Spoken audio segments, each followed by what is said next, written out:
we wanted our community to feel like we are open to be talked to. We are open if you guys need any help or any assistance or anything at all. So to make sure that we're not just building a convention, we're building a community. So we're all building a kingdom here so that everyone could actually pitch in.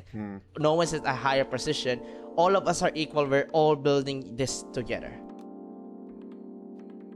You're tuning in to the Fox and Burger podcast, where we bring you closer to the Asian side of the furry fandom, one episode at a time. I'm your co-host, Michael the Matcha Fox. And I'm Burger. And today, we're returning to the Philippines with Gaspy and Jethro of PhiliFUR. In this episode, we started off the interview with a brief look at how it was like growing up in Luzon and Ilocos, and one of the Philippines' most irresistible dishes, adobo. We then had a blast from the past and talked about characters from Bomberman, Final Fantasy, Winnie the Pooh, and Happy Feet that fascinated and inspired Gaspy and Jethro. Finally, we learned about how fursuits in the Philippines sometimes get mistaken for anime characters, and how PhiliFUR strives to be a community-driven event, where a community vote even led to how the convention got its name. We're excited to go back to the Philippines, so sit back, relax, have some sisig, and enjoy the episode.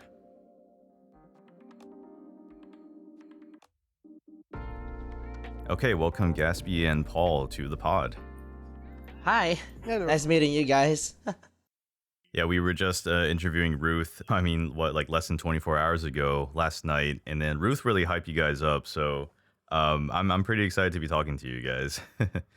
Oh, me too. I'm really excited to meet you guys. I was really wondering what I'm going to say. So yeah. Yeah. Have you heard any previous episodes before? Yeah, I was just about to ask that. Have you heard to any of our episodes before? Oh yeah, I actually went to your YouTube link that you guys sent me, and I was actually watching all of it, and wow, it's nice. I like it. You watched all of it? I think just 1, 2, or 3 episodes. Oh. Yeah, I sometimes watch it whenever I play Valorant alone. Oh, Valorant. Oh gosh. Yep. Man, you're hardcore. You're hardcore. Oh, Yeah, I don't God. play, but I play a little bit. Not too much. Yeah. Yeah. Mm-hmm. All right. And then, Jethro, how are you doing right now?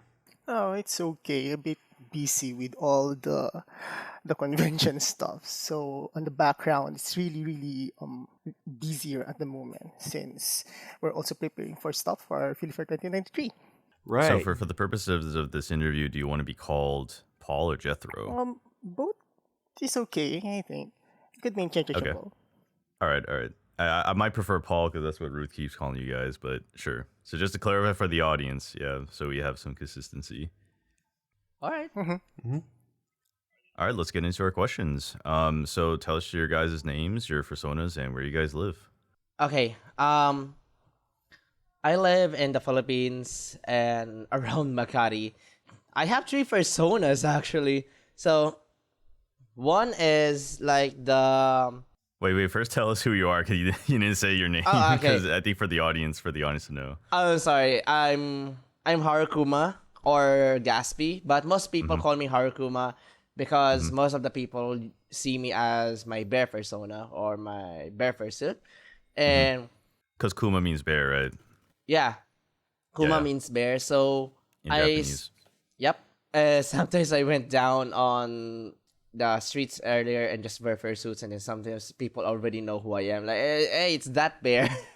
Yeah. Cool. So you're already a local celebrity, I guess. Kinda, but yeah, most of the people actually thought that there's a bear wandering around the streets around Makati, and they're like, oh, he appears sometimes in MOA, I appear sometimes in BGC. Yeah. Okay. So what can you tell us about your bear persona? Haru is actually the matured version of me. He is literally the reality kind of guy, but he's also a quirky bear in a way. But most of the time, he's actually the reading books and often loves novels, and that's who he is. And he's practically a swordsman at this point because he's really a knight before he transformed into a bear. So yeah. Yep. So he's almost like what's that guy's name? Alfred from Batman, just kind of like reading books quietly and hanging out inside the mansion, but like also a skilled fighter and such. Yeah, he is. That's actually technically his skill base. He's like the protagonist of my previous story, but he doesn't have much role in my main story because I'm a writer. So he doesn't do much. So basically, he's a side character generally for the rest. But his story, when I actually had it read by someone actually said it's way beautiful, the reason what happened to Haru and everything about him. That's cool. So what about your other personas then? Oh, Gaspard is my childish version of myself. He's a Louis, if you guys know Bomberman. He is like the race from Louis. Like, he's a kangaroo rabbit thingy. And what happened? Yeah, I know those things from Bomberman, yeah. Yeah, he's a Louis, and he is practically the childish version side of mine. So, like, who he loves video games. He always hates reading books. He's like the exact opposite of Haru in a way. So he just opens a freaking game, and then sometimes he annoys Haru in a way like it's too loud, I can't read, or something like that. And often he is like not into books. He reads manga and comics, and that's it. He's really happy-go-lucky and fun-going. Most of the time, he is really fun-going. Either he's just alone or just going to somewhere he can relax to. Yeah. That makes sense that you would use a more cartoonish species for that kind of personality. Yeah. Yeah, and he's also a fighter though, because all of them, the story between all of my characters, they're like protectors of each of their worlds. So Gaspy is related to my third persona, but he is technically a bioweapon at this point. A bioweapon. Bioweapon. Wow. Yep. And then I think earlier you mentioned your third persona is a Poke-sona. Oh, actually, it's the dragon. I think my Pokemon Sona is different from this one. Oh, Yeah. okay. The dragon persona I use is on VR chat most of the time. He is actually the combined personality of both of them. The only difference between the two of them is that he is often a tsundere and he often shy about everything, but he's kind, but he's trying to show everyone he's a scary dragon thingy, but he's not actually scary. He's just cute and small. And he's an Eastern dragon, actually, from what I wrote about him. He is really, really good swordsman, and he also uses a katana just like Haru, but the difference is that he fights like Musashi. So if you guys know who Musashi is from video games, yeah, I base it on him because he has a small katana and a big sword on his back. Yeah. All right. Yeah. I think it's really cool that you came up with all these different characters just to represent different parts of yourself or just mixed parts of yourself. Oh, yeah. Can we turn the question to Paul? Your name, your persona, and where do you live? Okay, so I'm Paul. So my persona is Jethro. His short name is Jet. And in fact, what happened here was the original name was really Jet, but I just extended it to Jethro to sound more eloquent, I think, if you would really think about it. So we both live in Makati. Both me and Gaspy live on a single room. So every day is business. Business days, if you would imagine. So he's a lion bear. Well, at some point, he also transformed into other lion things. So sometimes he's a lion boar or lion something. So the reason there was, I was imagining one time that the only thing that links me and my persona is their mane. So I have this long hair in person. So we just both have that. Then Sure. I also imagine that hair as an hammer space. So if you would see on older cartoons that some characters just pull things out of their body. So I just imagine also him pulling things from That's funny. there. Then he's also a business lion bear. So most of his artwork depicts him on a business attire. So long sleeves and red necktie and then black pants, black slacks. I like that. I love the tie, man. Like my persona wears a tie, so like I'm kind of just like casually scrolling through your Twitter. Yeah. I saw the tie. I was like, yeah, I like this guy. Yeah. Yeah, I had a feeling you would say something about that, Michael. And and one thing that also to note about that tie was I recall it's really long ago, so I could not really recall when. So there's one fur in our group that asked that does the tie also include as the body part? So I think it's also part of his body part. So you could not remove the tie. The Oh, tie wow. always the tie stays. That's funny. One thing that also contrasts on him is his species is a bit contrarian, being a business lion bear. So he's a lion, but he's not on upper management. If you would really imagine how lions are depicted on the fandom, well, on common media, most of them are of a higher astute. So they're mayors, they're kings, but he's just a lowly salaryman, if you would think about that. Then he's a bear. So on business terms, when we speak of bear, so it's really bad because it's tanking. So imagine that someone on your company, well, I think by accident makes your company goes down because he's a bear, and that's also a running joke about how I portray some of my things. That he's a bear, and then this is going down because that's how they do things. Then one of the things that also glaring about him is that I put him between two opposing species. So cat things and dog things are not really meant to mix. So he's a big cat. He's a lion. And then, well, there's no big dogs per se. There's no living big dogs. So I just assume that bears are also dogs. So he's also part of that. Wouldn't a wolf or something count as a big dog? I need bigger dog. Right. So I just Yeah, choose I guess bear. comparatively, yeah. Wow, so that's a really interesting backstory with your persona. Yeah, absolutely.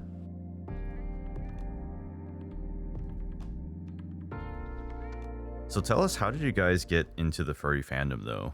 Well, I get into the furry fandom really circumstances. So way before I was like into animal characters, right? In, for example, in Digimons and every characters and aspects of every anime. So the only weird thing for me is like, hey, I like this furry character, but he's just a side character.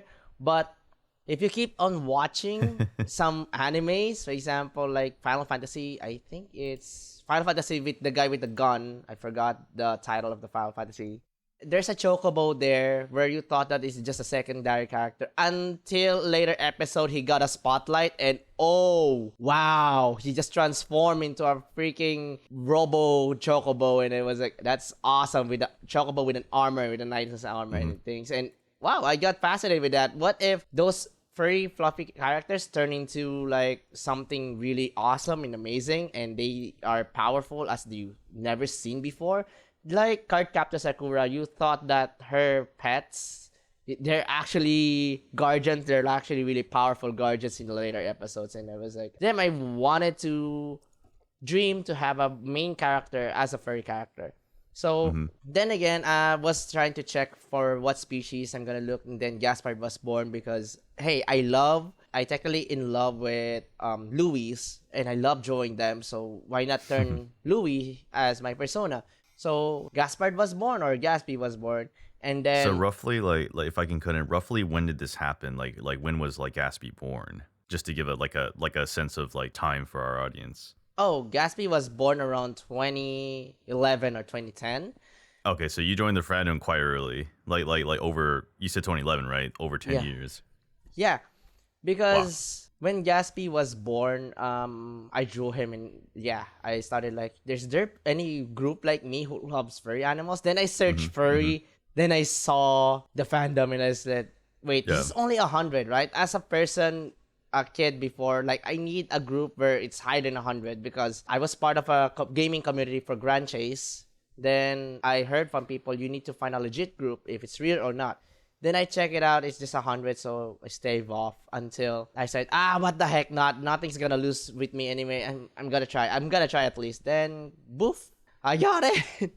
So I got in, but the way I got in is really weird because I was with the Brony fandom for a bit because my Yeah. sister is a Pega sister, and then Yeah. she told me like she created me a pony Sona Mm-hmm. and it's a Pegasus, and afterwards she told me I told her like I don't feel like I'm a Brony in any way. She said okay, I'm gonna ask someone to add you to the furry fandom. I'll ask someone from the Bronies if they know, and someone knows it, and then here I am. He just dragged me to the furry fandom, and yay. But roughly, when was that? Like, roughly, would you say, like, what year did you say, like, you officially joined the furry fandom? Oh, it's around 2012.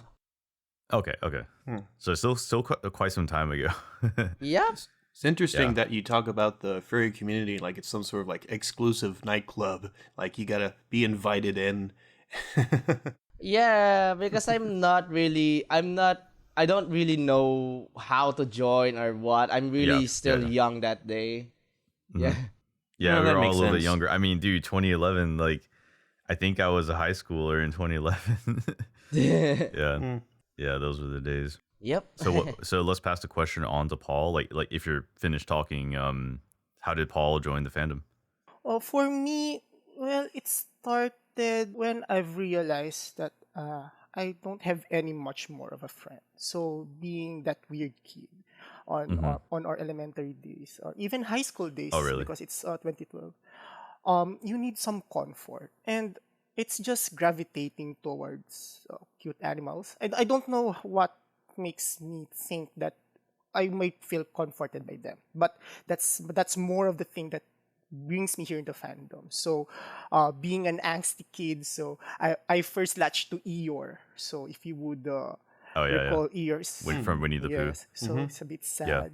Well, I don't want to discuss more about his depression, but I feel Sure. him. I relate to how he feels. Then, Right. 2010, don't quote me on this. I really don't know the days, but 2010, 2011-ish, Happy Tree Friends is on. So Nice. I also being gravitated towards Flip. That's the first time that I look into bears and oh, they're cute. There's something that I want to be like them. But I don't have that sense yet of creating OCs because I recall most of the furries by that time also have their HTF sonas. So I really don't get into that. Then come the time that I realized that bears are cool, I also gravitated towards Grumpy Bear. So if you this is for the Care Bear series. So again, moody and then bear. So I feel this guy.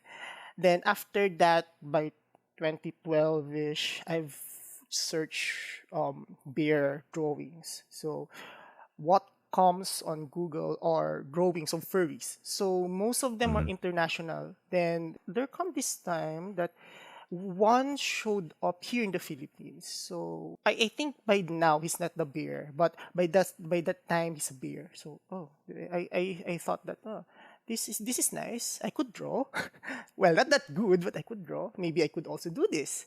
Then I tried connecting with one of those Filipino bear furries and bring me on the fandom on the GC group chat here in Facebook.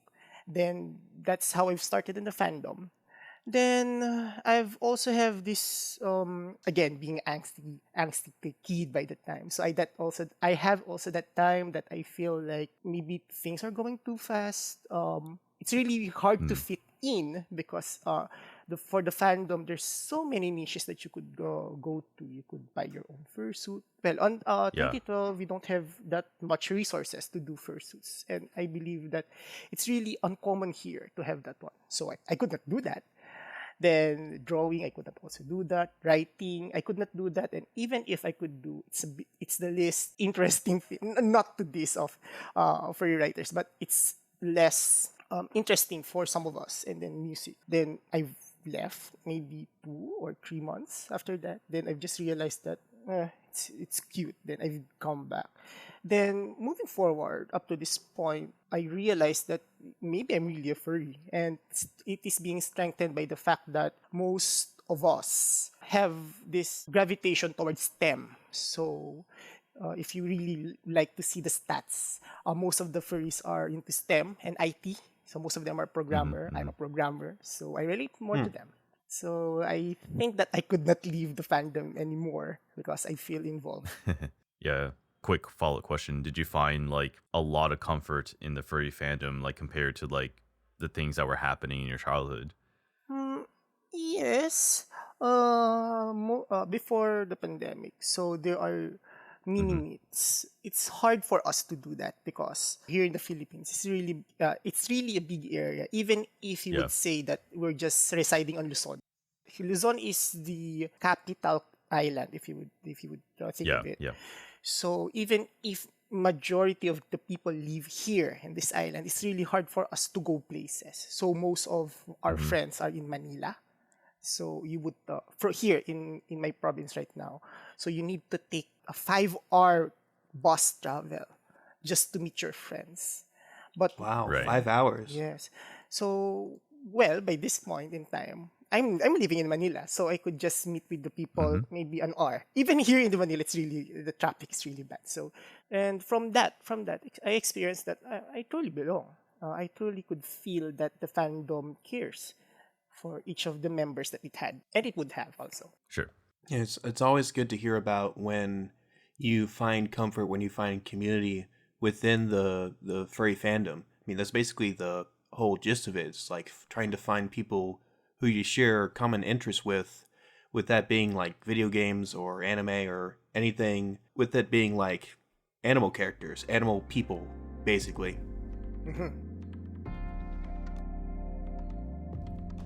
I'd like to move on to the next question here about your guys' childhood, and we're kind of already doing a very soft segue into that. We'll throw the question back to Gaspy first, but tell us about your childhood. Like, how did you grow up, and like, where did you grow up, and how was it like? My childhood it's pretty rough when I was actually really young, but it all happened that I actually lost my dad. So yeah, I don't have my father with me when I grew up, and then all the things I actually grew up with is a video game because I'm really really scared of meeting new people outside from my school, right? Because I heard tales from my parents that talk to strangers or you're gonna disappear or something like that. Right, So right. so what I did is that I only play PlayStation games, PlayStation 1 games, so hey to keep Yeah. me company. And No wonder you played a lot of Final Fantasy, because like, if I'm not mistaken, like, I mean, Sony's from Japan and Final Fantasy is like what, Square Enix, right? No wonder you Yeah. play a lot of like Final Fantasy games, because like, I don't think they sold Final Fantasy games to like Xbox. I think it was like mainly on PlayStation console. You guys can correct me on that, but because we were talking about Final Fantasy back in the chat earlier. yeah, because Final Fantasy is like one of the games I love to play, and also Yeah, yeah. Xenogears. Damn, Xenogears is so good, and also other fantasy games that I played with, and also the first horror game I ever played is Resident Evil. You guys already know Yeah, that. Resident Evil. All Yeah, right, yeah. yeah. I haven't played it, but I know of it. I like Raccoon City. I like the name. Yeah, Raccoon City is awesome. The Raccoon City saga is cool. The way you have to escape, the way you have to solve puzzles. And I'm sometimes Yeah. questioning Raccoon's Umbrella's methods of security for puzzles. I don't know why. So So you're playing video games, and then like, what else happened? I play video games, and then I started to figure it out like deep inside me. Like I watched SWAT Cats at a time, and I was like, hey, I technically love these characters. I love these people. And afterwards, I started seeking out other characters who were like cool swordsmanship, because I love swordsmanship as well. And right now I just learned how to use swords, so I'm technically one of the people who knows how to use a sword now. So and then I'm so fascinated with everything about Final Fantasy, from gunblades to wow, like, oh my god, what's going on? And then animal characters such as, I started from Final Fantasy, then move out a little bit from the cool side. Let me see what my inner self, like I want cute things like Bomberman Fantasy Race or something like a cool space. Then I got addicted to Bomberman Fantasy Race, and then that's the first game I ever finished it. I never played the Bomberman series. Can someone like give me like a brief synopsis about like what that is? most of the Bomberman games is just like you're in a labyrinth that you have to use bombs. Then you make sure you don't get blown up by your own bomb. Plant the bomb on a one block or plant the bomb with the monster and then let it. And once you got hit with the monster will die. If you set a bomb in the wrong direction, like set a bomb on the gate itself, something bad will happen. So you have to be careful. So the iteration of the Bomberman series I played is the racing game, where you play as the Louis. So you have to choose which kind of character you want them to use. For example, White Bomberman, the main character. Then you have to pick what kind of Louis you will use. So different Louis has different traits. Like green one is the basic standard Louis. Yellow, I think, can fly or jump really higher. Pink one can dash faster. Blue can actually do wall jump perfectly. The rarest one is the black because he is like everything else at once. Brown one is basically the buff up version of the green version. So like it's really fun. It's really exciting to play racing games with them, but it will be better if you have friends to play with. Yeah, I'm learning so much in this episode. Like I've never like I didn't even know Louis is a thing, the kangaroo thing right from the game. Like I'm looking up like art and images, and it was like this guy looks really cute. So like he's like a character in the game series, right? Or is he like a race or? He is a race. There are. Oh, okay. They are called either Rui in Japanese or Louis in America, because all of them have different names, and they are always appear in. They kind of appear in different animes and Bomberman, like Bomberman Jetters, where there is two versions of them, like Rui and Pui, blue and green. And then they're just apprentices or they're just assistants for the Bomberman to help them out with their power. Yeah, it's awesome. And basically, my childhood is just me learning how to, like, I want to be just like Cloud Strife. I want to be Lee. I want to be Squall from Final Fantasy VIII. Squall. Yeah. I know that guy. Yeah. Yeah. I finally got my dream. So, yeah. So, what about Paul? How was it like growing up? Did you actually? This is maybe I should ask this. Like, did you grow up in Makati or did you grow up somewhere else for Paul? No. I've grown up here in Bulacan. So Bulacan is near the metropolitan area of the Philippines. So we're also considered a bit of rural, urbanish. Well, on our time, it's not that kind of urban because most of the development are really focused here in Manila. So the differences between when I was younger and now is really, really big. So for my childhoods, again, I would just continue from the previous. So being a weird kid, so just means that most of my interests doesn't match the local kids by the time. So I'm more of the person who would like to tinker stuff and being alone. I don't know why, but it's just that. So for gaming, it's really hard for me to take on games because my brother had the time on the console. So we have PS1 and the Game Boy. So again, being siblings, it's really hard for us. And especially my older brother knows how to operate those things. So he's the one who's playing with those things. So I'm not really versed on playing games. But, well, I will just put it here. So now that I have my own time and own resources to have those things, those consoles, so I'm now trying to win back my childhood. Then for things that I'm doing, most of it is, again, tinkering stuff. So I recall this one time that there are these broken electronics and then I would just, even without electricity, I would just play with them like I'm doing some things. Then I recall... Like you're tinkering and stuff. Yes, but it doesn't do anything. Then I think everyone could relate on this, that you would also make soaps, liquid soaps, and then shampoo on your bathroom. So that's also the thing that I'm doing when I was young. So I was just doing experiments by that time. I did that too. I'm not gonna. I'm gonna come clean. Yeah, I would not call. Yeah, I did that. Some people call it making potions, but for me, it's making potions. Okay. Yeah, that's what I did. I did that. Hey, Burger, you didn't do that? I may have done that like once, but because I was a dumb little kid, I may have tried to drink it too. Yeah. My mom always had a lot of stuff, so I was like, what does this do? What does that do? It was mixing shit. Yeah, that was funny though. Then I also have this thing that being a kid, some of us had this one singular path in life. So, for example, a kid might want to be an astronaut or firefighter or something.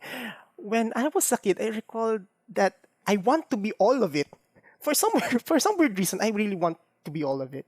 Just like one time I want to be this astronaut, then sometime I would like to be nurse, and it just melds. So I feel that is also one of the things that makes me or makes people be away, because this kid might not be right in the head. So that's that. That's the thing that I recall. Then also most of our childhood, I think we also had a lot of pets before. So I think that there's a time that we have this dog, but our living arrangement is that we have these two set of houses. We're on the process of moving out. So I recall it's a white dog. I could not recall the name, but that white dog is really, really angry when it sees me. Then when he got old, that maybe he's passing away, then he just become friendly. Then I don't know why. I just also recall that. And that I think that Was this back in, I'm sorry, you said you grew up in Bulacan? Yes. In the northwest of Manila, right? Yes. So this was all during the time you lived in Bulacan? Yes. Well, it's just okay, gotcha. it's just a block. Here in the Philippines, we call barangays. So barangays is a bit Right. of a county. I believe that's also a county in the States. So we just move counties. So it's just this. We're still in the same province. Just changing barangays by the time. Then that's also that makes me the thing that makes me afraid, because I see animals could also be kind at some point. Yes, that's very similar to my story. Like I grew up with a couple of dogs. Like I lived with my grandmother, and I basically played with those dogs every day. Like I would wash them and feed them. So I had early exposure to animals as a kid, like how to take care of them and stuff. My older sister did most of the work. I was just there to pet the dogs. Easy job. Yeah. Yeah, easy job. Yeah. Also, like I'm kind of biased. I'm more of a dog person because I mean, like I said, my grandma, she owned 2 dogs at the time. Now she's kind of a cat person, but at the time she was mainly focusing on dogs.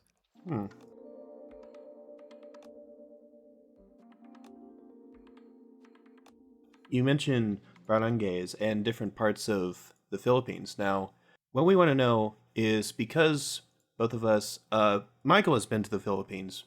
I have not. Yeah, so, I've been to the Philippines. Yeah. Yeah. So something I want to ask is, because I haven't been to the Philippines, are there any special places that I should go, like for my first time going to the Philippines?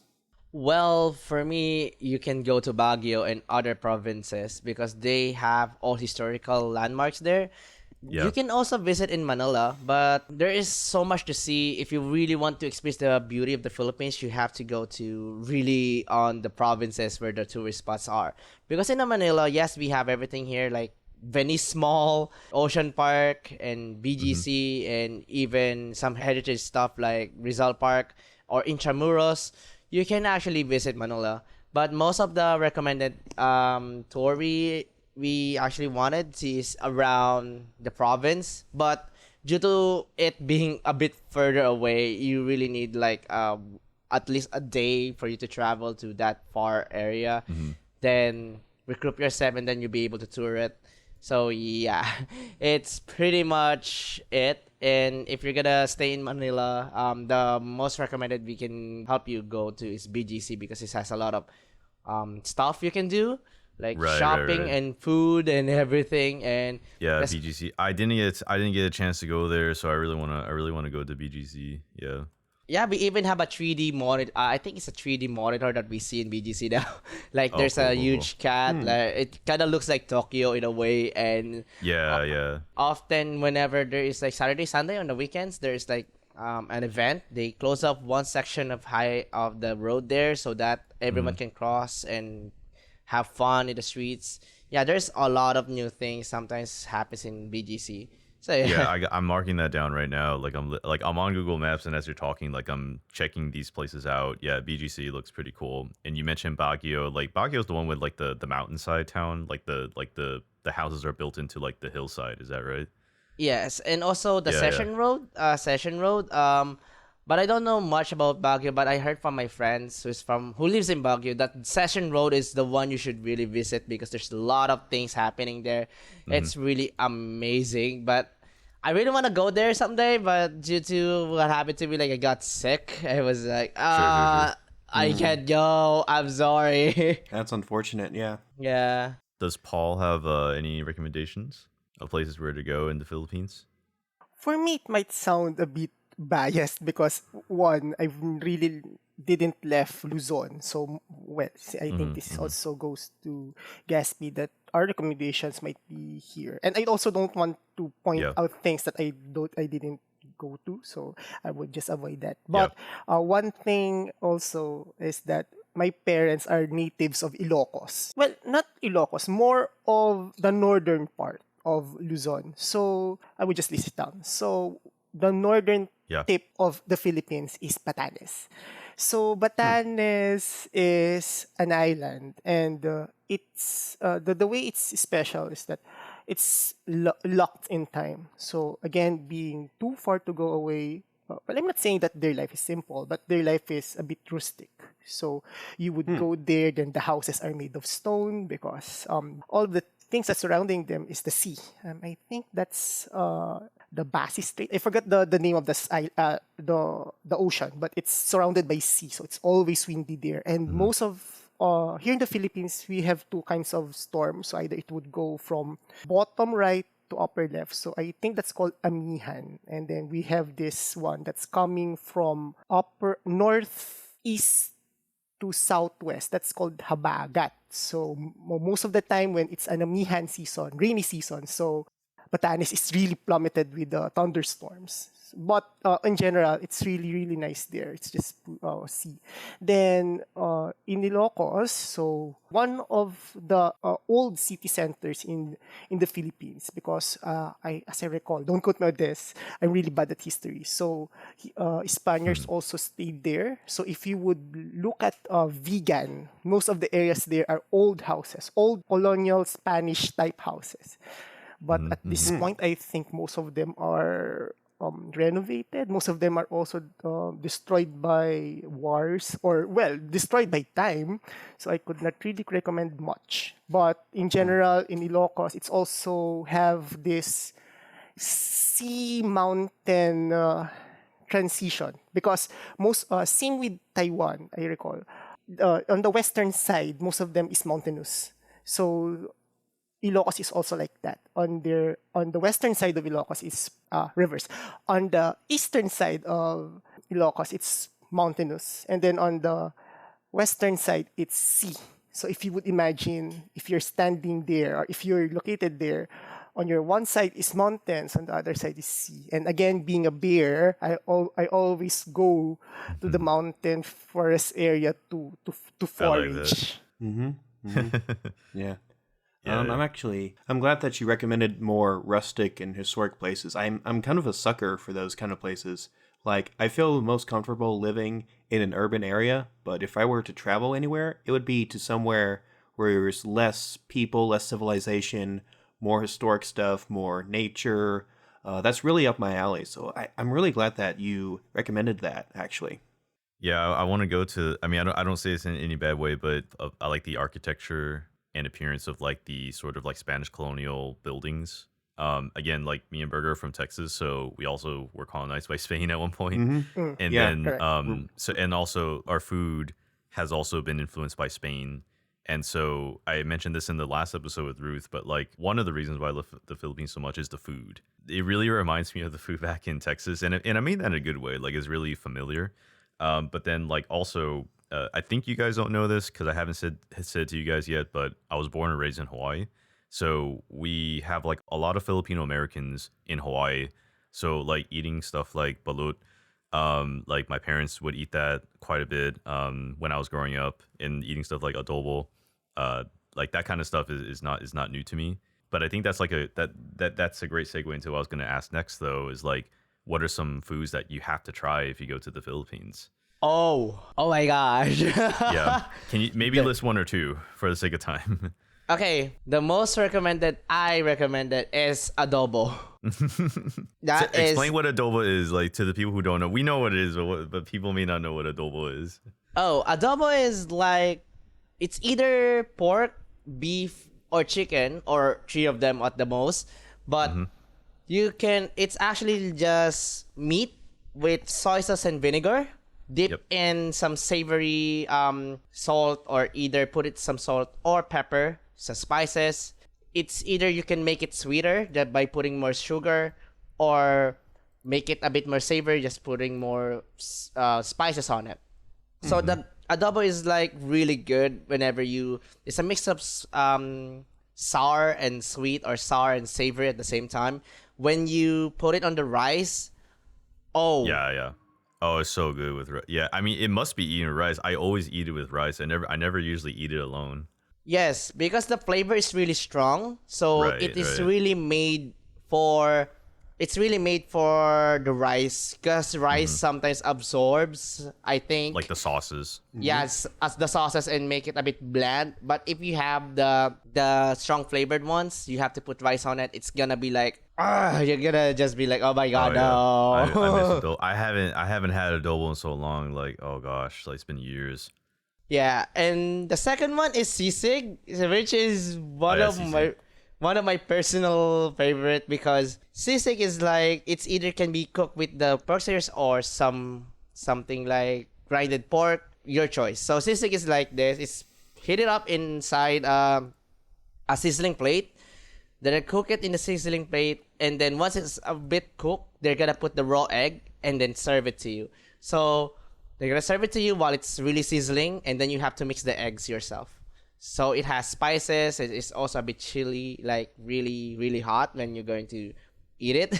So if you're gonna eat it, you make sure that you're really you're fine with spicy food, because this one is also spicy. But it can be non-spicy. You can just remove this chili out of it. Like, okay, I'm gonna remove the chili, but you take out the fun out of sisig if you don't have the chili. Yeah. I can handle spicy food, so I'm not. I mean, I'm also Southeast Asian, so I'm pretty good with spice. It's really good, but it's also one of the most food that if you pair with rice, you can either eat all the rice first before you can even finish the sisig itself. So you can go for seconds. Yeah. And Paul, do you have any recommendations for food? So in Baguio, well, not Baguio, but Benguet. Benguet is the province where Baguio is inside. So they have this monastery. I forgot the monastery again. I'm really sorry if I couldn't recall the names. But they're making ube jam. Well, ube related stuff. I Ube love jam. ube. Yeah. Oh my god. So I don't know if some parts of the world they have ube, but from what I'm seeing in the internet, it looks like it's only Filipinos who's cooking it. So I recommend ube. We make it in Hawaii too. It's grown in Hawaii too. Yeah, so ube jam. It's really the Pacific. Yeah, the Pacific. Yeah, so that ube jam. And one thing is that I could again, it's just being brought to me by our coworkers from Visayas. So I could not really recall which part of Visayas it is. So they have this ice cream sandwich called Silvanas. So it has ice cream inside, and its coating, or it's the thing that's covering it, is made of ground up cashews. So if you would really think about it, it's just ice cream sandwich. But instead of having crackers, I don't know if it's crackers or graham crackers specifically, but crackers and ice cream inside, it's vanilla ice cream and cashews. That does sound very delicious. Yeah. I've not heard of Sylvanas till now. Like I looked it up. That looks pretty cool. It looks pretty good.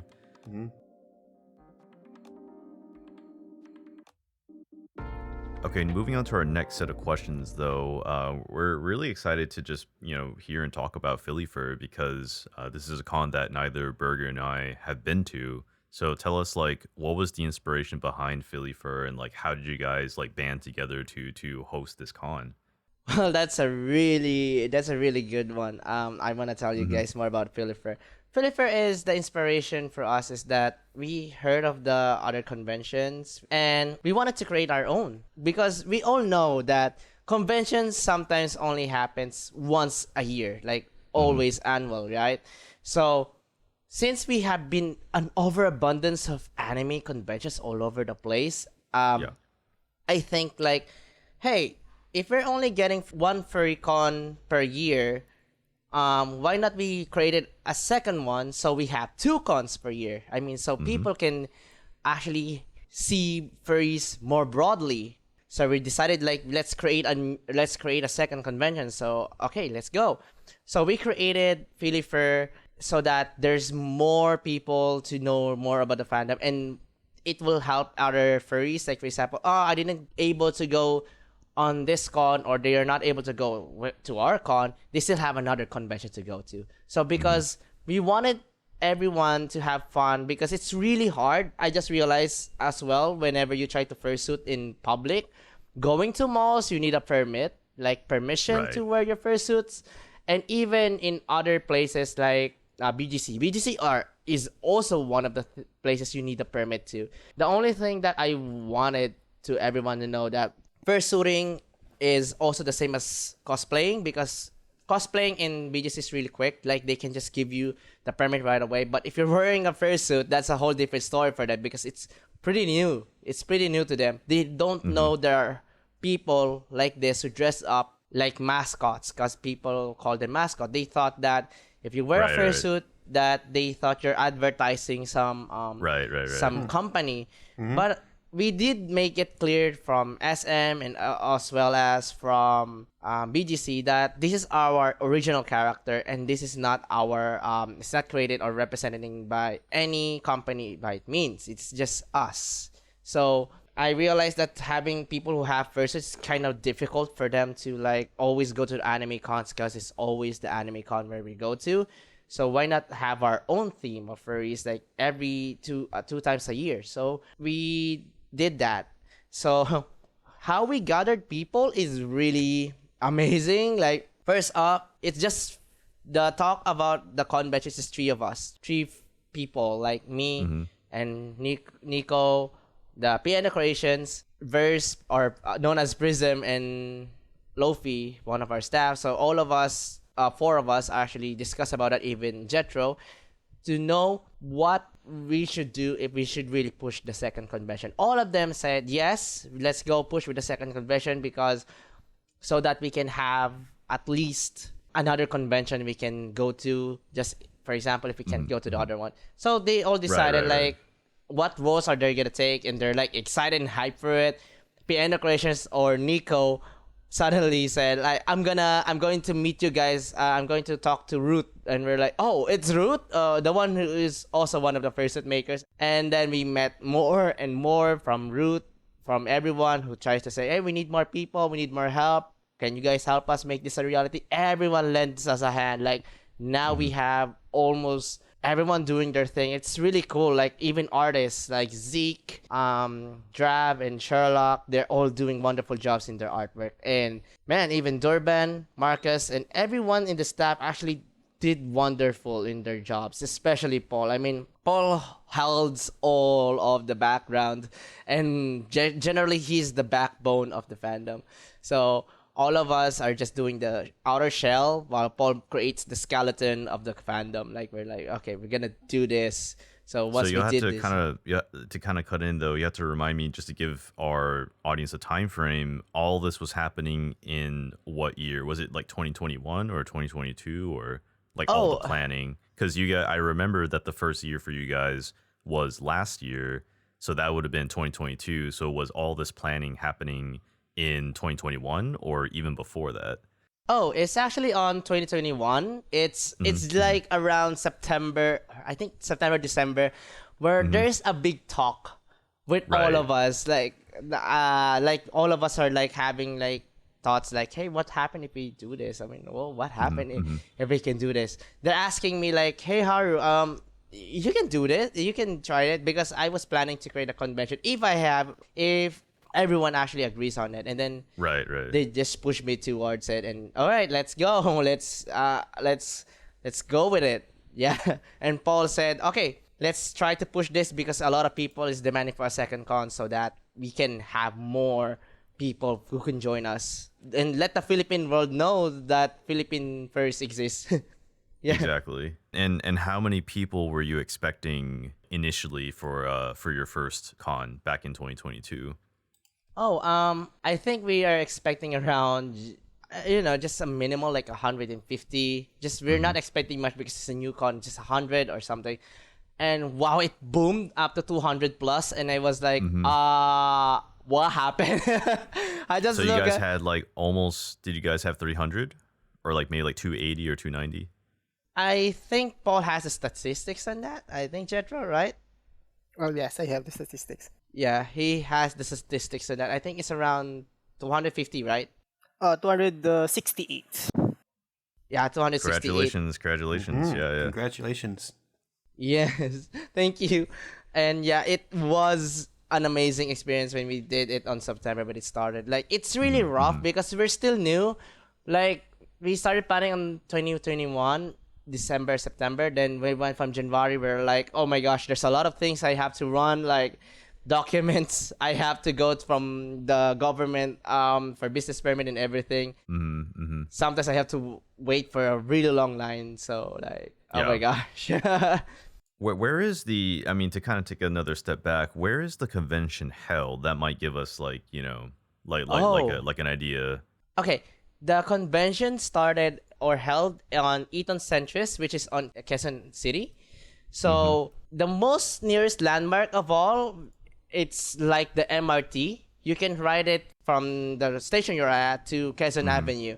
So once you go to Quezon Avenue, you will be able to see like the Eton Centris already. You just have to go down the station and you're already there. You just have to walk a few more just to go to the convention hall. And that's it. It's really near. It's just an MRT ride or whatever vehicles you actually been to. Yeah. How would one, and this is mainly for us like international attendees, but like how would an international attendee make it from like the airport to the convention center? Like, would you recommend like getting a taxi straight away, or do you recommend public transit? Oh, what we recommend is first for them to book a hotel first, because there is a hotel near there, which is Prime Hotel. You can just walk through it, and then you're already in the. You just have to cross the overpass, and then you're already at the Eton Centris. So you just have to, it's really a near hotel. So basically, we recommend them to go book a hotel first, and then afterwards, you can go to the con. Yes. So like from the airport though, would it be, because I've mainly done taxi, but like from the airport, do you recommend like taking a taxi straight to your hotel, or do you think like someone from the airport could stop at like an MRT station and then take the MRT to Quezon Avenue? Actually, it depends, but if for safety and for convenience, they can actually just use Grab. Right, exactly. Yeah, just hail Grab. That's what I used last time. Or hail a taxi. So for my opinion, I'd rather have them book Grab because so they can pinpoint the location right away. So exactly. Once they know where the location's at, they can go to the hotel. And if they're wanting to tour Philippines a bit or experience the commute of the Philippines, as long as you don't mind with the heavy baggage, especially if you have a fursuit on, you can go to the MRT, like commute to all the way to the LRT station or MRT station and go to Quezon Avenue. You can actually experience it. Yeah, because like I had to be a little bit self-serving, but I was like, because I'm trying to find a way. Like, I would definitely get a hotel near that location, at least for like 1 or 2 nights. I'm not sure if I would relocate. Maybe I would just stay there the whole time. But yeah, like, because I'm thinking like if I were going, and maybe for other people who are listening to this podcast, like if you guys are thinking about going, then this might be helpful for them. Because like for me, I would probably only go for like Friday to Monday. I don't know if I could stay longer than a long weekend. Yeah. It's okay. I mean, we have one of our friends from Malaysia, and they are actually asking me out where is the nearest hotel and what is the best way for us to go about it, because I think they're planning to stay for an entire week. So what they do is that they're gonna go to Prime Hotel, then after the conventions they're gonna move out, go to another hotel, and we're literally going to tour them an entire Manila. They're just gonna stick on Manila because they realize like if we're gonna go to the provinces, it's gonna take like 5 hours or 3 hours or 8 hours of travel. And they're like, Yeah. okay, we're gonna stay in Manila first because we want to eat the food. Like, Oh they're just yeah. yeah. Is it Marky by any chance? Like I'm just taking a shot in the dark. Like who's the Malaysian fur, if I'm allowed to know? Oh, it's Fermion. It's a group of people like Fermion, White Breath. It's actually a friend of mine who I met in BR chat. And The name seems familiar. I don't know them. I mean, it seems like I don't know them, but anyway, I was just curious. yeah, they're from VR chat I met. Because me and him are actually he helped me out a lot on my avatar. Like my dragon avatar now has a katana and effects and everything. So Yeah. he's really kind and really nice to people. Yeah, he's fun to be with. So we already heard from our other interview with Ruth a bit about the experience of going to PhiliFUR, but I think it would be better to hear from you and Paul. You can tell us what makes PhiliFUR special. So is there any sort of activities or places that makes it stand out from other conventions? Well, as of the moment, we're still doing the things that we can do because this is aside from it being new. So in the future conventions, in the future plans for the convention, we have a lot of we have to set a roadmap for it, but I'm going to set Right. it up. But what it stands out from different conventions, from anime conventions, is that I want furries to express themselves further and make them feel welcome and know that they're really playing role playing as their person or their personas. And also, we want since I'm a gamer myself, right?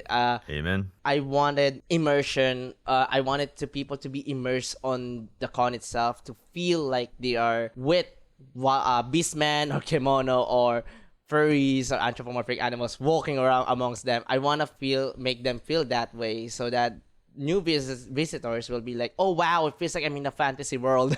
I'm like in Final Fantasy. So as of the moment we started the con, it's pretty new. We don't have much, but we are planning to add more and more things. So what we're doing today, this is kind of like a sneak peek, but we will finalize in an announcement that we are going to add a live roleplay because this is actually from medieval times, so people can do LARPing, so that yeah, people can do LARPing with other people who's just wearing knights, and that Cool, like they can they can act out as their character if they want, just not too far like any bad things, like edgy or something, I don't know. But Edge. but Yeah.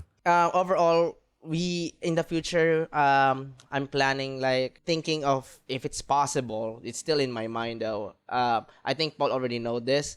We're planning a hybrid convention. It's still a work. I think in the next 2024 or 2025, we can make it happen. VR chat and then real convention. If we're gonna call it Dimensions, so it's still in a working title. So that means, for example, you're looking at a big screen, right? You will see people in VR chat waving at you guys at real time, and you guys can wave back, and they will know on the other people in the VR chat. They will see that you guys are walking with them. You're walking amongst them. Oh, I think that's really it's cool.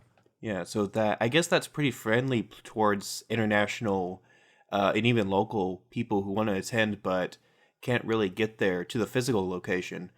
So they Yeah. so you're gonna integrate like a screen of like VR chat, like a world where they can interact with the other attendees that are at the physical convention. Yes, we're gonna do that. Like, I'm planning to have that set up so that it's not just a live stream. Like, it's gonna be boring if people like just watch it. Like, oh, they're live streaming. We're watching attendees walking, going through. But there's gonna be a segment where, for example, there's no events happening. They can just look at to the monitor or the mirror or the glass. We're gonna call it the dimensional gate or door that they can peer to. If people is gonna look like, hey, is that you? And the other people from the other side from VR chat, they can hear, oh wow, nice to meet you. Like, they can meet up virtually, while people who are attending in real life, they can see like, it's Haru on the other side, it's Gaspy on the other side, hi, and I'll be like, hi, what's up? I can attend because it's I'm attending in a way. Like you mentioned that it's a future con, but like, is it going to be related to PhiliFUR, or is that like something separate?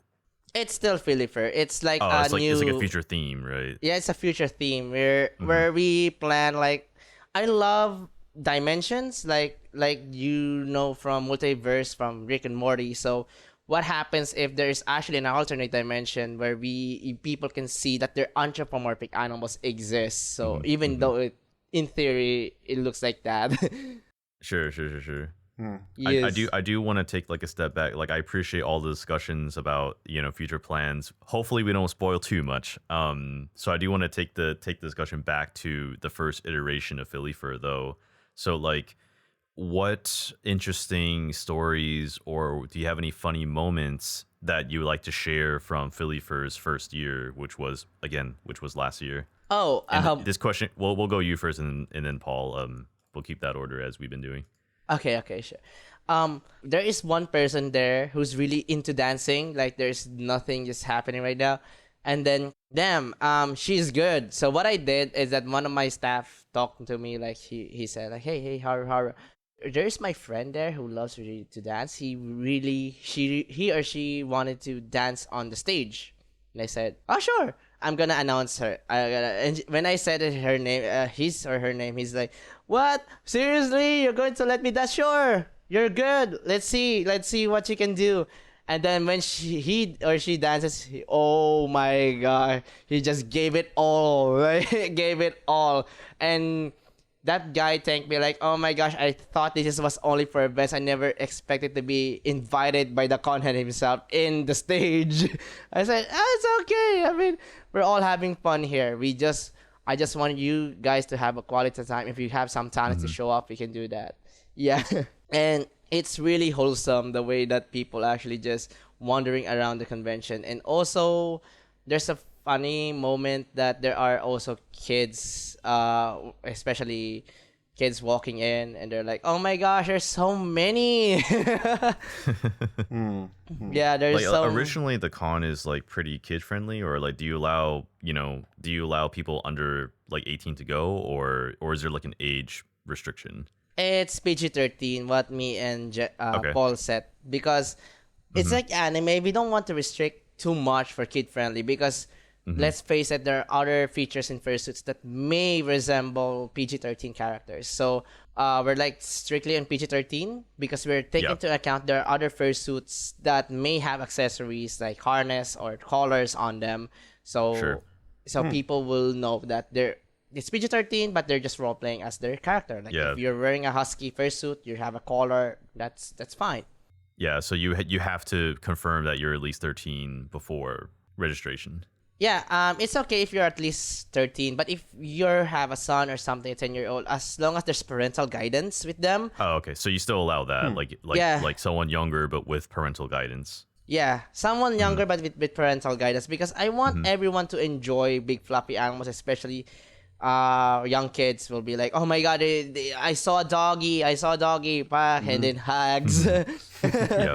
Yeah. I think compared to like a Western convention, I think you have to be at least 17 to go by yourself. And then if you're like 16 or under, you have to have either parental guidance or the parents' like permission, unless they're like too young, 13 or under. So yeah, I think that's a good idea to have that policy in mind with younger furries or people who are younger than 13 or 16 or so that have an interest in the fandom.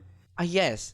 Actually, there is one kid that messaged me that she's like, hey, I saw you in the convention. My daughter is so scared of meeting you. So I'm her mother, and I just wanted to extend her appreciation with you. And she likes bears. She loves bears, really. And that she really wants to talk to you, hang out with you, and spend time with you. And she is a furry for a long time. She doesn't know where to express her hobbies. And thank you so much and for doing this. And I said, no problem. She said, can she talk with you? I said, yeah, she can. It's okay. There's no need to be shy with me. There's no need to be shy with me. I'm outgoing person. You don't have to worry if titles of like conhead or something like that. I don't actually use it. I'm just like, hey, I don't mind, but you don't actually need to keep on saying to me like Mr. Conhead or something like that. No, I'm fine with it. just to If you don't clarify know for me. the audience, like you're the official con head of the convention, but I didn't catch Paul. So what does Paul do for the con? Uh, And maybe this is where Paul can you chime in here? yeah. My duty on the convention is the Mm-hmm. operations manager, as explained a bit Mm-hmm. by Gaspy. Most of my work or my role involves managing all the back end stuff. All I called Yeah. it all the boring stuff because traditional, well, not traditional. I don't know the regulations in the states, or well, I don't know the regulations in other countries, but most of them register themselves as an organization. So we've Mm-hmm. just registered ourselves as sole proprietor. So effectively, that means that Gaspy owns the whole thing, the whole convention. But the way that we Mm-hmm. manage it is more of community driven stuff. So if you would think it's just like urban gardening, so whatever you could pitch in, then you could just pitch it Mm-hmm. in. Sure, sure, sure. So again, what I'm doing is more of the boring stuff. So more of the Mm-hmm. accounting, and You're then handling like accounting, the paperwork, maybe. contracting, the management of the exhibitors. So I'm the one who's talking to the Mm-hmm. Mm-hmm. exhibitors on how the rules applies to them. And also I also make the TOSS. So the general things that's running behind, not all those artsy stuff, because I'm not really that kind Sure. of a person. Well, I think you're the real hero of the con, man. Like, do you like to drink? Because if I ever see you, I'll buy you a drink. Well, I could drink. It, I could also handle my alcohol, but I'm all not really right. that. Well, you are a bear. But I'm not Yeah. that much of a conversationalist when drunk, so you could just see me Yeah. drinking, You, and you stuff. you might vibe, Yeah. I guess. You vibe out. Yeah, Uh-huh. I'll drink with you. I promise you. If you see me, like, you can slap me you can slap me to remind me. I will buy you a drink. If I ever see you like at Philly for this year, I'll buy you a drink. Oh, thank you. We can chat. Well, Yeah. I don't want to be a downer, but I think that I would be too busy to take on any more responsibilities. But I would take that After the con, there's- after the yeah. con, yeah. We don't drink at the con. Don't drink at the con. After the con. Yeah, yeah. don't do that. No. But you do have a pretty important role in this event, so like, congrats to you. Props to you. You know.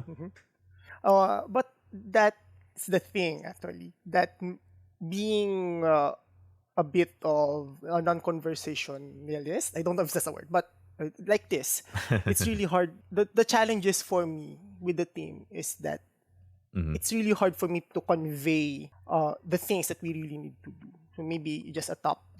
The organization is also a bit of laissez-faire. So I think that's one of the questions Yeah. there as well. What makes it special? So the convention is community driven.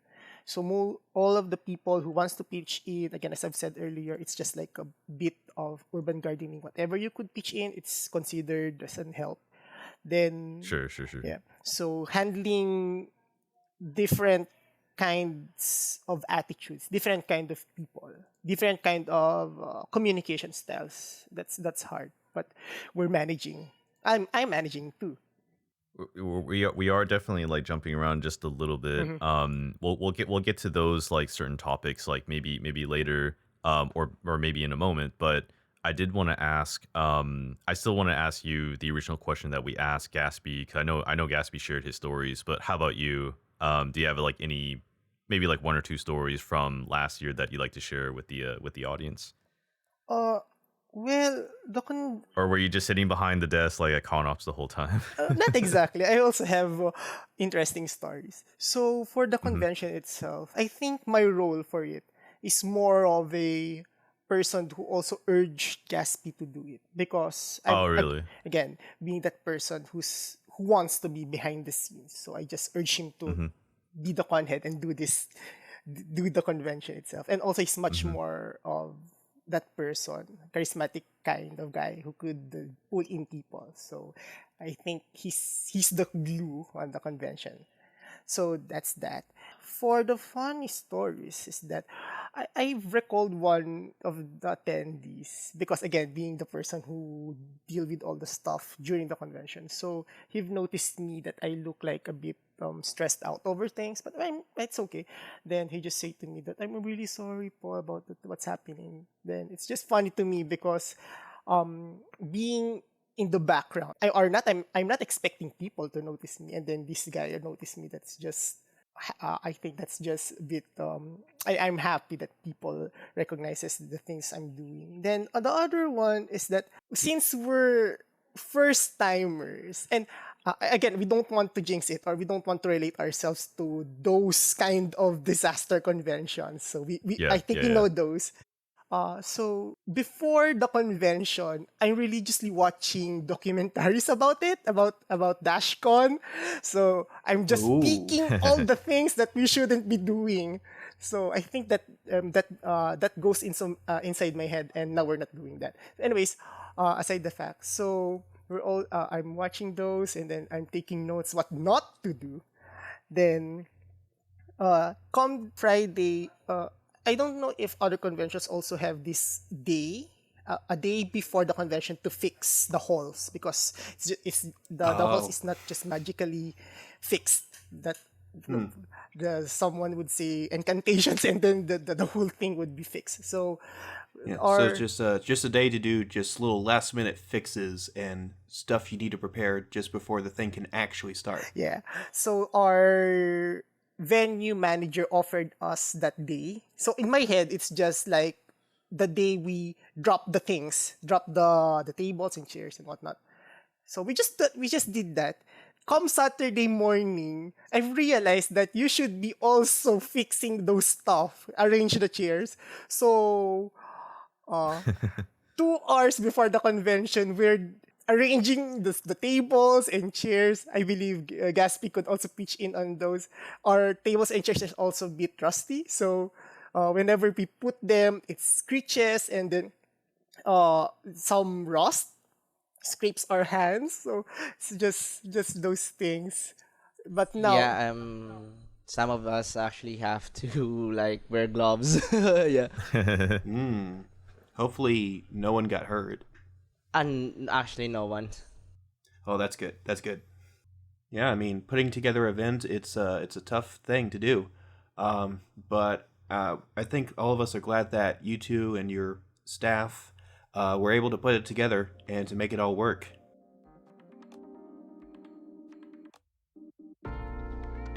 Well, I wanted to take another step back here and ask, like, I know that Paul was kind of taking a stab at this question, but I wanted to throw this question to Gaspy. What makes PhiliFUR special? Is there like something you guys do? Is there an activity that makes it stand out from other cons? I think the one that made it special is because every staff is approachable. You can talk to them as well.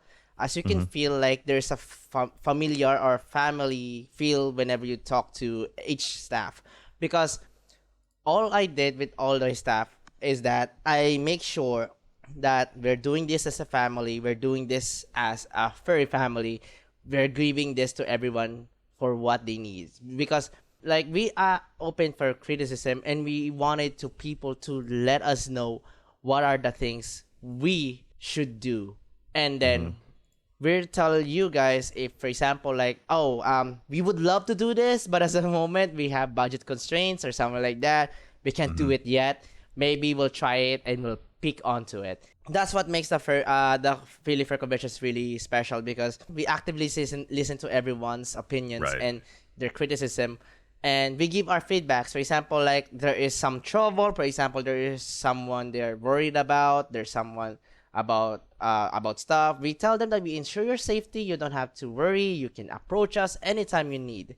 And then there is also, for example, like what happens if can you guys do this kind of hotels? Like we all know conventions before they in furries, like they always set it on hotels, right?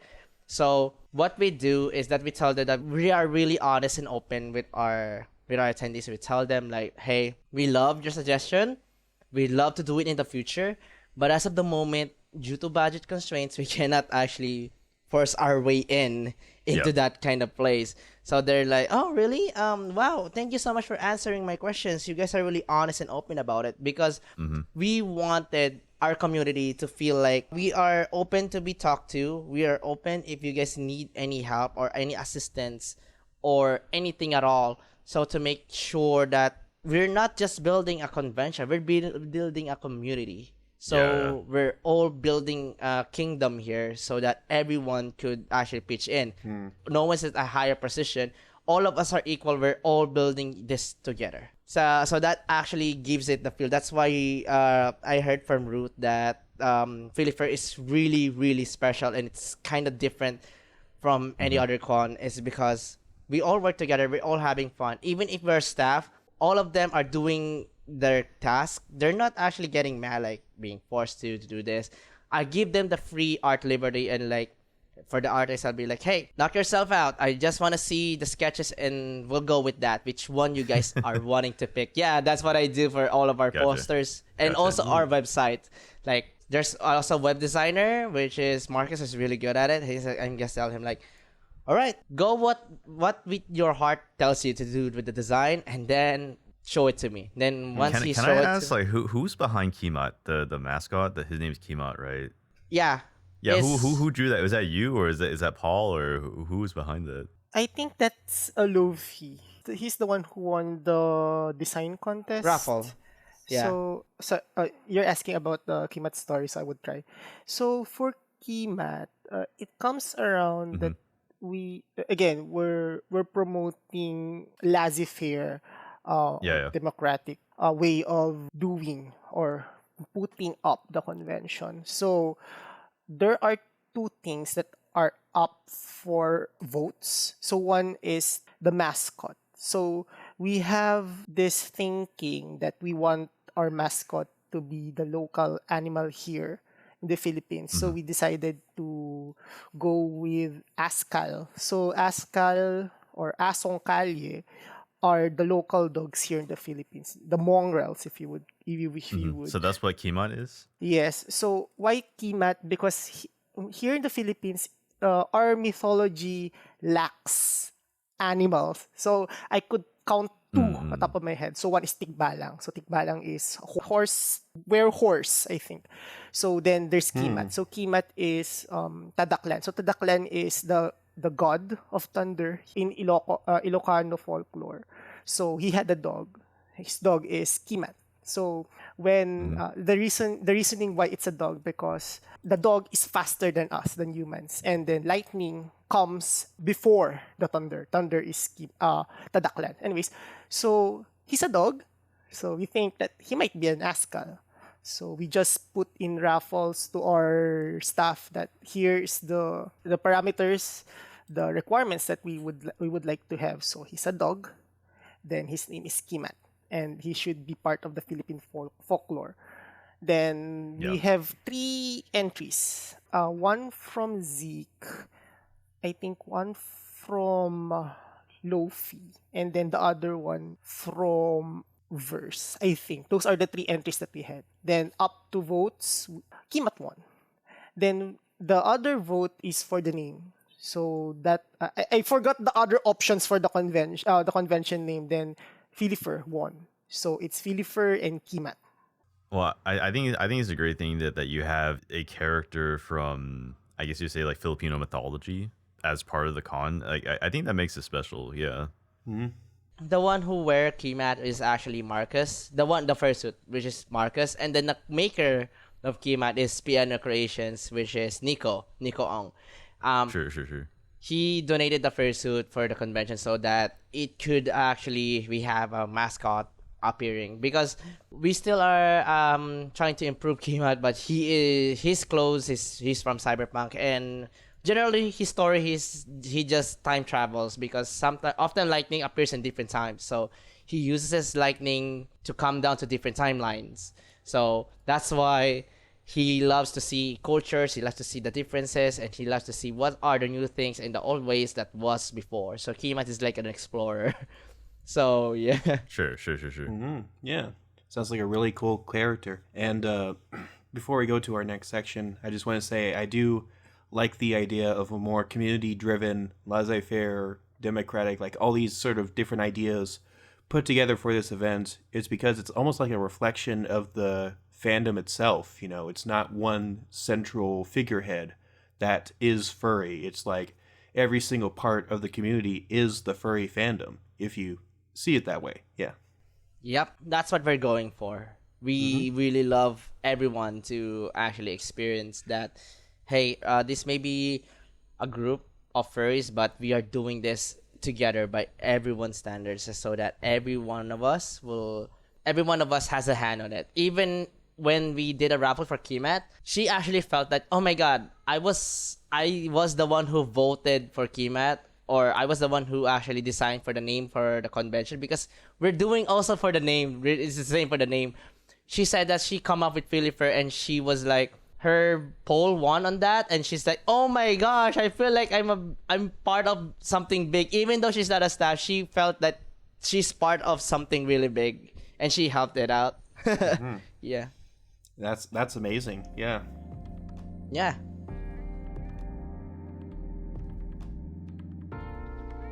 So we've heard about your backstories of how you got into the fandom. We've talked about PhiliFUR. So now we kind of want to know more about how people outside the fandom, what they think about furries. So do you think people overall in the Philippines know what furry is? Maybe outside of like anime conventions. You already mentioned that basically they see fursuits as mascots already. But what else can you tell us about how people outside the fandom see furries in the Philippines? First off, they thought it was like, once you wear a fursuit, like they always think about, like, as I said before, are you guys endorsing a new product?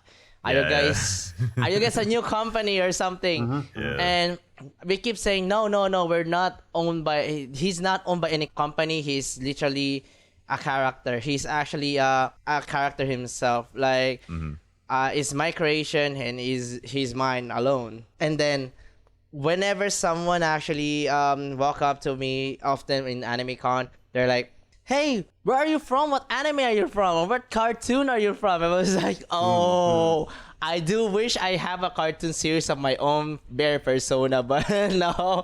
But they actually said, like, we keep on saying that they're just actually original characters. They don't exist anywhere.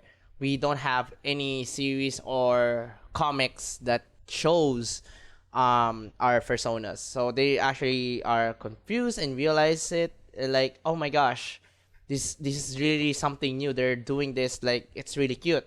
So, and there are a couple of Filipino furries when I experience from BGC or when I'm exploring MOA.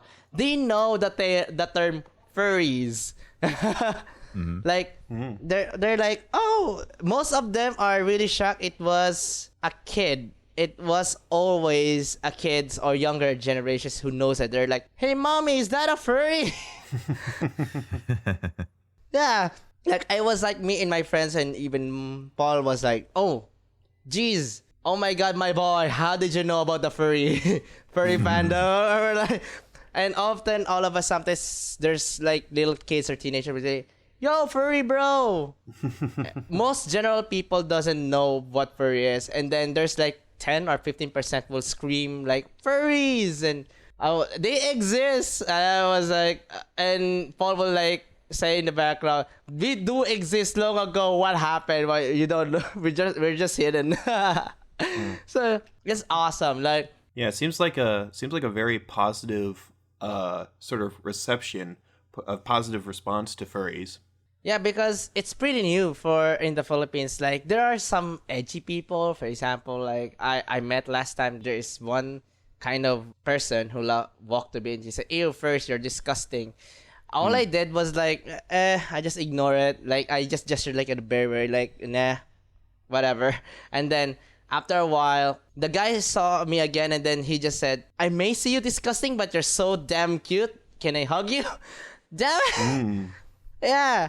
It's just that I understand that people will act differently to first, because it's like in other countries they are either bullied or either like that, so to make them sound cool.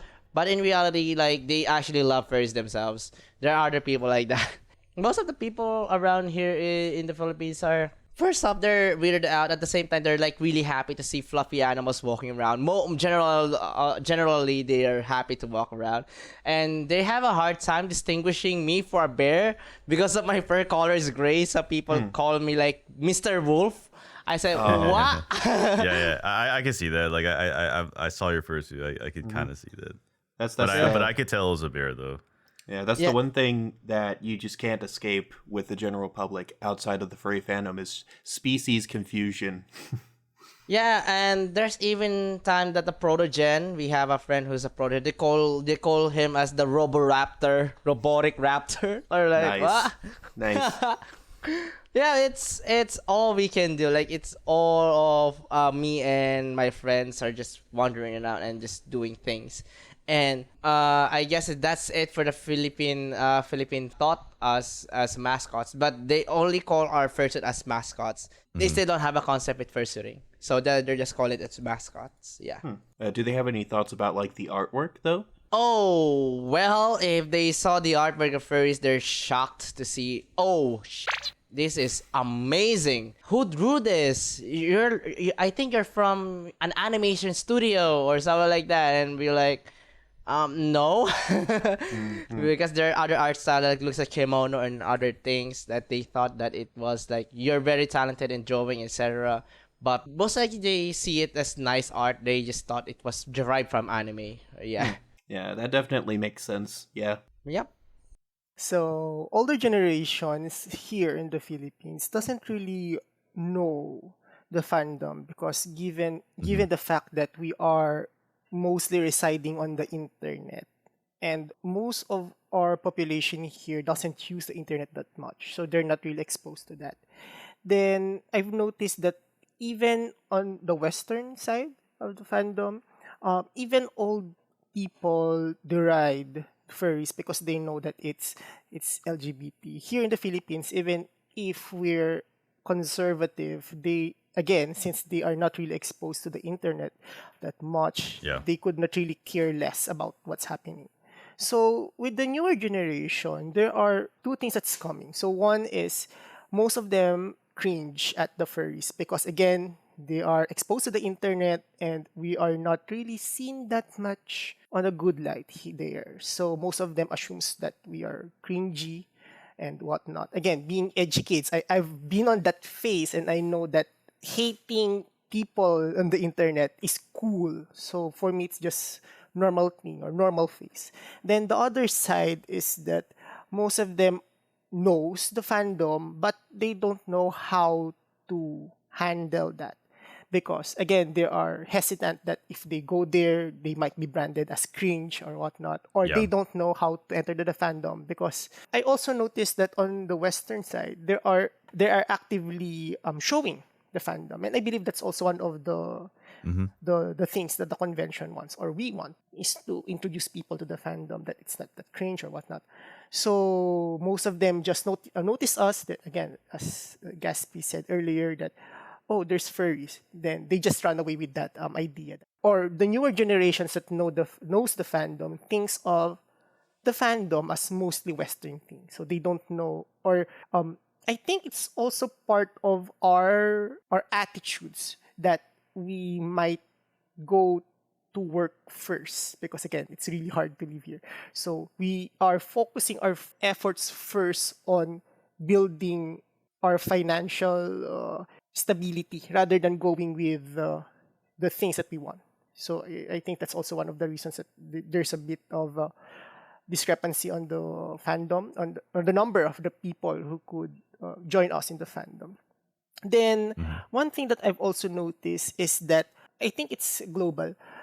They could recognize a furry because they're wearing fursuits. With art, unless you show your sketchpad, your sketchbook, they could not identify you as a furry because nobody's really showing their art plastering. So it's really hard for us to identify ourselves in the public because we don't really wear fursuit. Again, financially, and then also it's really hot here. So it's not that practical to do. For the arts, we are conservative enough not to draw those naughty bits. So those people that says that we're cringe, we have the trump card that we are not really that cringe people. We're not drawing those stuff. But there are also people here that's drawing those stuff. And the reaction is that, again, like Gaspy said earlier, majority of the artworks that being produced or being drawn here in the Philippines are good. Well, I think that's consistent with our Southeast Asian neighbors as well. if I would see how Thailand first do their arts a bit more like kimono. So Yeah. it's consistent across Southeast Asia.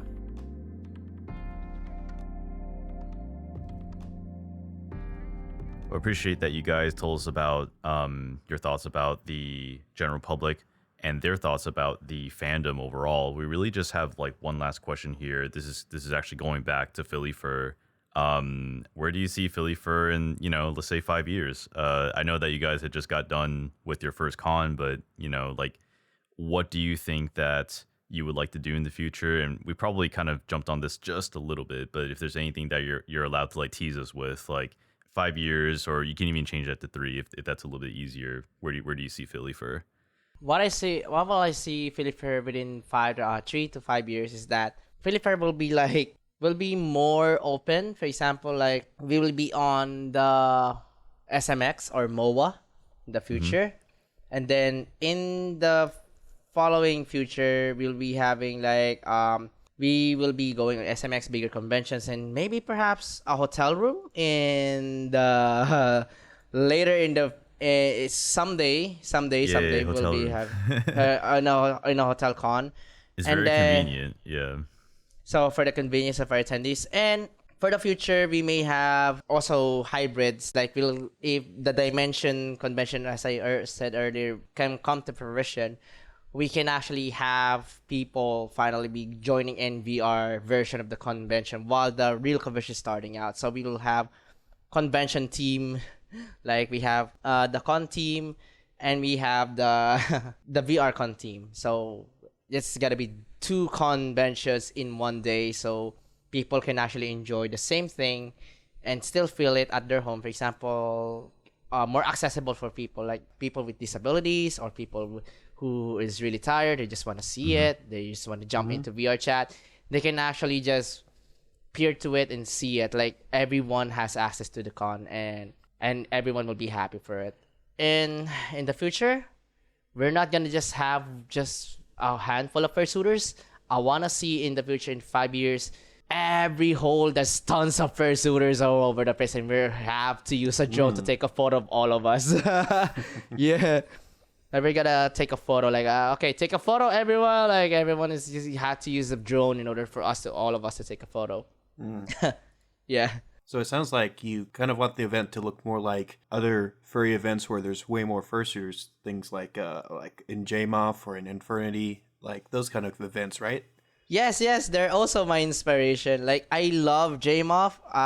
Even though I haven't gone there yet, I love Yeah, I was gonna JMOF. say, have you even been? I don't think I saw you.